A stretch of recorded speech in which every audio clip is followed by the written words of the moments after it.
అండి.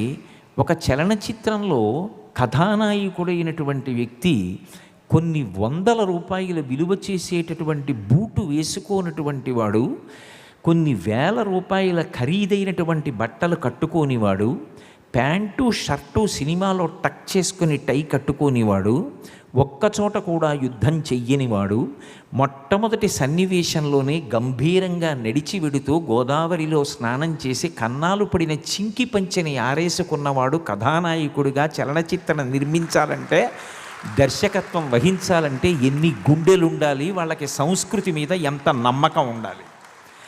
అంత నమ్మకంతో ఒక అజరామరమైనటువంటి దృశ్యకావ్యాన్ని ఋషులి కొందరు నిర్మాణం చేస్తే 36 ఏళ్ళు ఆ సినిమా వచ్చి కాలం గడిచిపోయింది అంటే, నా తరువాతి తరం యవ్వనంలో ప్రవేశించి కార్యసాధకులై ఉన్నారు. నేను